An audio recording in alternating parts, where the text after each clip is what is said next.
whole world's at war, and I pray while we make love, I find heaven's door. Feel the kiss of an angel when I lay with you. Even God got a main squeeze, I know she's watching too.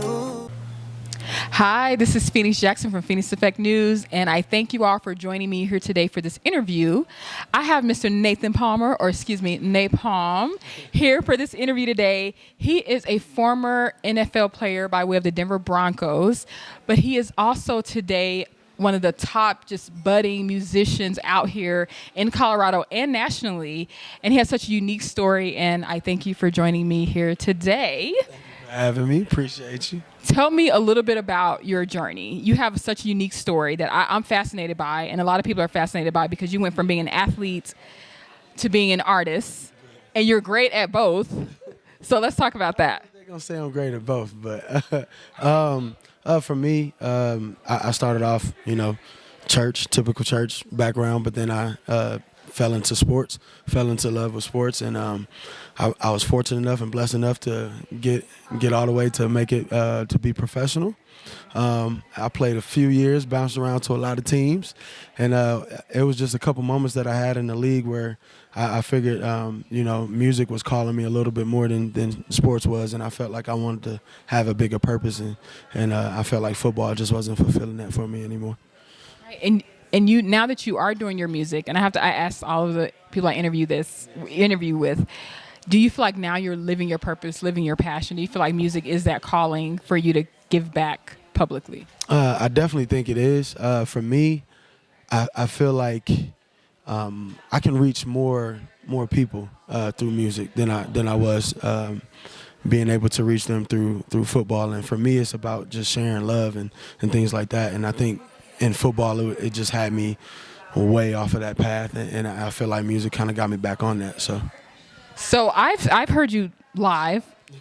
He was actually featured on one of our TV shows called Colorado and Company, and everyone was just floored by how beautiful your voice was. But you did that a cappella, and you have a very unique sound. It's like acoustic, and it's just a little bit different. Can you explain like your sound and what kind of vein your voice is in? I call it rock and B. Yeah, rock and B. It's like alternative R&B. Some people call it Afro punk. But for me, I just wanted to have my own little, rebel to it and call it rock and B. A lot of the elements that you hear in rock, you hear in my voice. That's the pain. That's the grit. That's the acoustic sometimes. It's very ballady. People often say my music is sad. I got sad boy records music sometimes. I speak a lot about love, and that's what rock and roll was. But R&B gives you that feel. There's nothing like having that soul, that funk a little bit.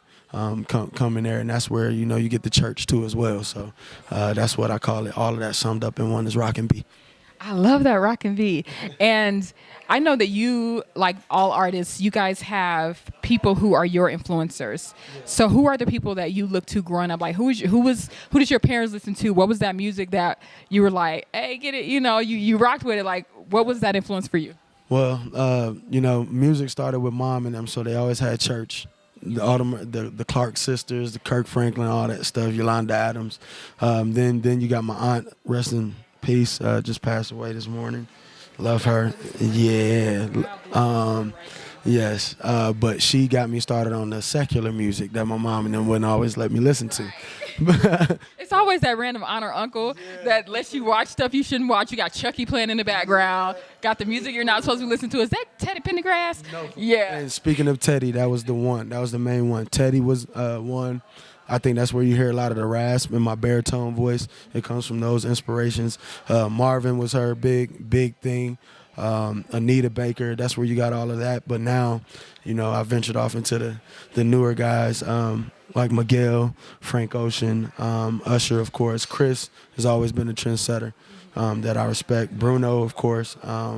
But it all sums up with Prince. I feel like he's the GOAT, the greatest of all time. So that's really my biggest influence, and that's who I've been studying a lot lately. Okay. I love that. And then, you mentioned a lot of artists just now, past and present. But if someone hijacked your phone, went to your Spotify or your Apple playlist, what are they gonna find? Miguel. Miguel. Yeah, they're gonna find Miguel. You know, he was just here in this. He did a private show like right here, actually, 2 weeks ago. Nazanin Ascension Tour, all of that, they were all here. He posted the babes and everything of Denver. Shout out to Miguel. Thank you for showing love to the Mile High Club. Yes, you hear that, Miguel? He's shouting you out. You guys got to do it some type of duo together. And his main producer is Happy Perez. So Happy, what's up? I'm down to write and be behind the scenes. I love that. And look, you got to do the shameless plug, you know. That is just so awesome, and the fact that you grew from being in a church and the music in that way. That's the same story as like Aretha Franklin. That's the same story as like Whitney Houston, the other greats. So I just feel like you're just planting the seeds of greatness out there. Yeah. So you came out with an album. I was fancy, so I got a signed copy of the album, and I got the T-shirt and everything that was like awesome. Just the design of that, it was all awesome, and it was called Therapy. The ink print, I call it the psychology or psychiatry therapy print, but the album's called Therapy. And which album is that in your lineup of the work that you've actually output? To me, it actually marks the beginning. I feel like therapy is where I started really having real conversations with myself as a person, finding myself as a musician, and then also finding myself just as a creative and in my place in the world. And for me, it marks the beginning of a new sound, a new era for me actually being bold and saying certain things that I normally wouldn't say, and daring to do things that I probably normally wouldn't do musically. And now this kind of led me on this journey to, we're going to have a journey to Wildfire, but we're going to, let that be a little hint out there. It's going to get there. Wildfire? Wildfire. Okay. And Therapy, now, you came out with that about, how long ago was that? That's pretty recent. Yeah, January.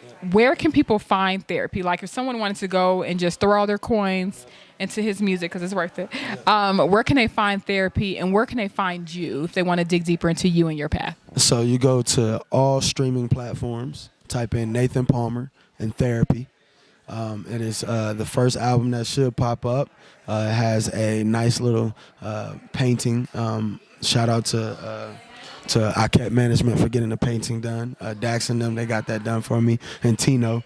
But it's got a wonderful painting on the front, and it's just really a great body of work. And like I said, Nathan Palmer, Therapy, all streaming platforms, or you can go to realnapalm.com and stream it, or you can find me on all social media at Real Napalm, Napalm, and that's where you can find me. All right, and what's next?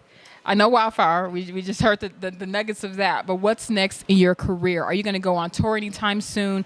Where can someone go and see you live next? Next, I'll have a show 11/11, November 11th. It'll be at Lost Lake.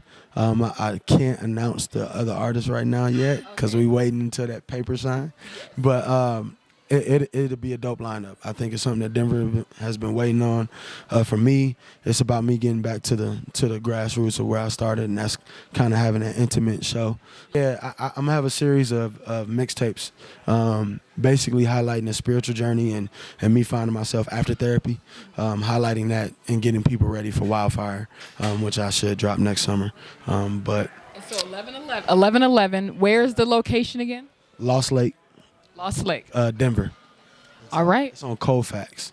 So I'm going to be selling tickets, so go to Real Napalm on Instagram or realnapalm.com, and we'll shoot out the link as soon as we get it up. So. All right. 11/11, such a spiritually powerful day. I know you guys did that on purpose. It's about going in the right direction. Yes. And so you all out there, at least those people in Colorado, our audience is everywhere. But if you're in Colorado on 11/11, you know where you need to be. You need to be at Nathan Palmer's show, Napalm. Go to realnapalm.com, or also Instagram, Real Napalm. Follow him. He has beautiful imagery and art, and just your creative team. They're awesome. Like I've seen your photography and like everything. Shout out to Jacob. Shout out to Dax. Shout out to Harper. Shout out to all of Rare Form, Doobie, everybody, because without those guys, I definitely would not be growing as this artist I am today. And shout out to people like you, too, for giving people like me a platform and a chance, Well, I appreciate that. And like I told you, I've been fascinated by your journey because a lot of people don't have the courage, first of all, to switch up and to say, you know what, I'm in this world that only this percentage of people can get into in the first place, and I'm evolving past that to go towards my passion, to go towards the things that I want. That's something very unique about that, and a lot of humans are not doing that. People are afraid to even leave their 9 to 5. So let alone like an NFL career that you could have just said, you know what, I'm about to stick to this and I'm about to continue to grind in this. You made a conscious decision to do something different that's more fulfilling for you, and I stand behind that. The way I figured is, if you can wake up every day and go work for somebody else and feel like you are devalued and you're not living up to your potential, then what would happen if you just woke up and worked for yourself and applied the same amount of fortitude, you know what I'm saying, towards yourself? So that's the way I looked at it. Like I said, I've always felt like I had a mission, a purpose, and I was losing sight of my purpose by doing something for someone else that everyone else wanted me to do. So I have one last question. Okay. You have a young man or young woman out there who is, going down a certain path, but they know it's not the path that they want to go down. What kind of advice do you have for them for actually pursuing their dreams and sort of believing in themselves to get to that next level? God gave you a gut feeling. Go with your gut. Simple. Intuition. Intuition. I love that. Well, thank you so much, Nate. Thank you so much for being here with me. And again, this is Phoenix Jackson from Phoenix Effect News, and I'm here with Nathan Palmer, former athlete turned excellent musician, and we thank you so much for joining us today.